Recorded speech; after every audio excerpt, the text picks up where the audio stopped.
বন্ধুরা আমি এখন দিঘিতে ঘুরতে এসেছি।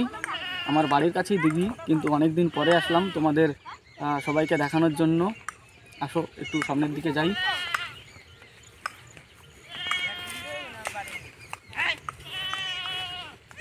আর এই দিঘিতে অনেকেই পিকনিক করতে আসে।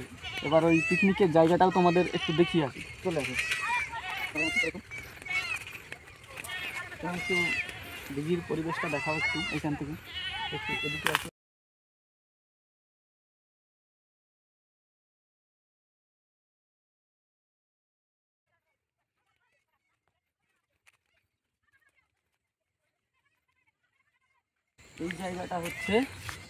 এই জায়গাতে অনেকে পিকনিক করতে আসে। এবার তোমরা যদি এখানে আসতে চাও, একটা ভালো জায়গা।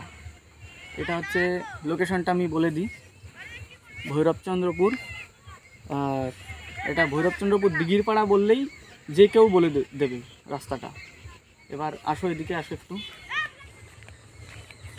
এই যে এইখানটা, এই জায়গাটা দেখে বুঝতে পারছো তো, এইখানে যারা মানে আমাদের বয়সী আর কি ছেলেপেলেরা আসে, সেইখানে একটা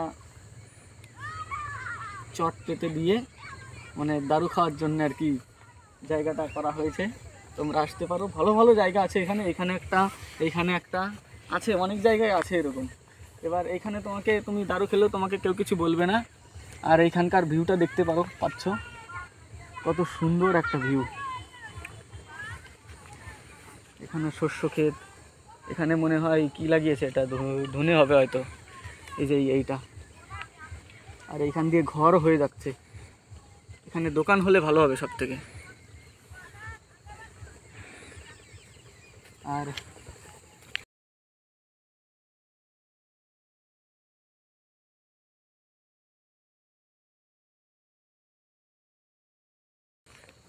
চলো বন্ধুরা, সামনে গিয়ে কাউকে পাই কিনা আমরা এই দিঘিতে এখন একটু ঘোরাঘুরি করব নৌকা নিয়ে।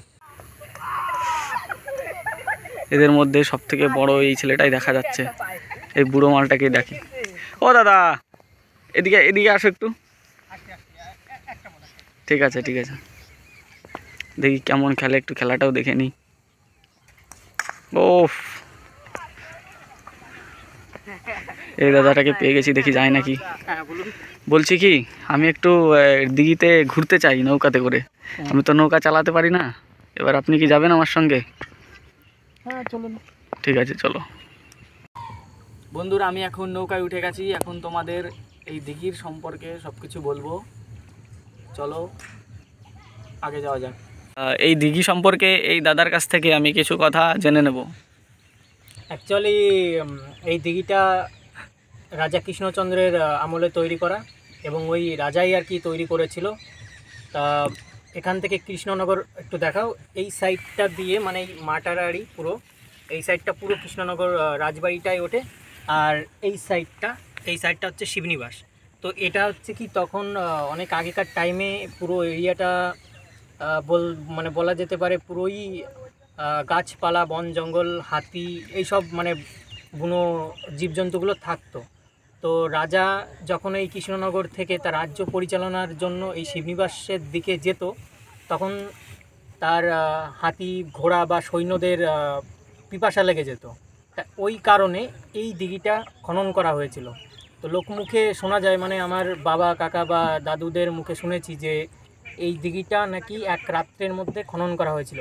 এবার সত্যটা আমরা ঠিক অতটা জানি না, তবে যতটা শুনেছি এটাই হচ্ছে এর ঘটনা। আর তার সঙ্গে ওই প্রথমের দিকে যখন দিঘির যে এন্ট্রান্স, ওই সাইডটায় একটা মানে কালী ঠাকুরের একটা আসন আছে। আর তার সঙ্গে এই সাইডটাও একটু দেখিয়ে দাও, এই সাইডটা হচ্ছে একটা আসন আছে। তো এই দুটো জিনিস আমি দেখেছি। তো এর উপরেও অনেকটা লোকের মানে ভরসা, বিশ্বাস থাকে যে নিশ্চয়ই কোনো না কোনো একটা ব্যাপার ঘটেছিল। তো যতটুকু জেনেছি আমি আমার বাবা, কাকা বা দাদুর কাছ থেকে, সেই ঘটনাটাই মানে আপনাদেরকে বলার, মানে আপনাদের সামনে আমি তুলে ধরলাম। এবার দেখুন, এই দিঘিটা খুবই ভালো দিঘি, আপনারা আসলে আসতে পারেন। অনেকজন পিকনিকও করে এখানে। দাদা বলছি এই দিঘির পিকনিকটা মানে কোন সাইডে করা হয়, এই সাইডটাতে না এই সাইডটাতে? হ্যাঁ, এটা বলে রাখি, এটা খুবই মানে জেনে রাখতে হবে আপনাদের, কারণ এই দিঘিটার কিন্তু এই সাইডটা হচ্ছে দিঘির পশ্চিম সাইড, এই পশ্চিম সাইডটাই পিকনিকটা বেশি হয়। আর এই এটা সাইডটা হচ্ছে তো পূর্ব বন side। জঙ্গল দেখা যাচ্ছে। হ্যাঁ, এই সাইডটা হচ্ছে কি বলতো, একটা মানে একটু অলৌকিক টাইপের। এখানে এর আগে যখন এই দিঘিটাকে মানে খোঁড়া হয়েছিল, এর মিডিলে যখন সংস্কার করা হচ্ছিল, মানে খোঁড়া হচ্ছিল আবার নতুন করে, আমি তখন ওই 5-6 এরকম টাইমে হয়তো পড়ি, ওই ক্লাসে। তা তখন যে জেসিবি ছিল, ওই জেসিবিকে যে জেসিবি চালাচ্ছিল, সে এই সাইডটায় একটু দেখিয়ে দাও, এই সাইডটায় জোড়া বেল গাছ আছে, ওই জায়গাটা উনি খুঁড়তে গেছিলো, ঠিক আছে।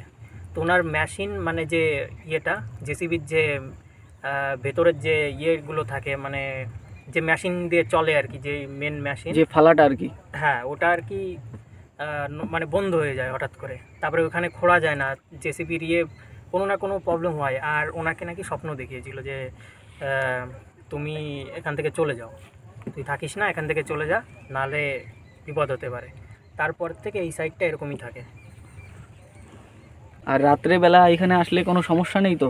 মানে না, ধরুন রাত্রিবেলা কোনো জঙ্গলের সাইডে না, কিন্তু এই সাইডটা আসলে কোনো সমস্যা না নেই না তো? না না না, এখানে কোনো সমস্যা নেই। আপনার এখানে সারা রাত ভরেই পিকনিক হয়, কোনো প্রবলেম হয় না।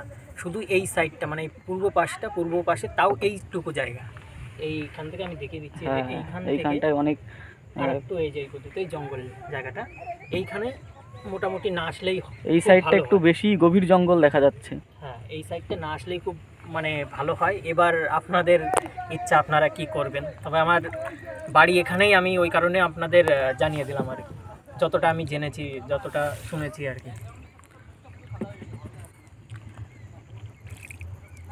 তো এই দাদার কাছ থেকে আমি সব কিছু শুনলাম ঘটনাগুলো। এবার তোমাদের যদি কিছু জানার থাকে তাহলে কমেন্ট বক্সে কমেন্ট করো, আর ভিডিওটি যদি ভালো লেগে থাকে তাহলে একটা লাইক করো, আর পাশে থাকা বেল আইকন করে দাবিয়ে দাও।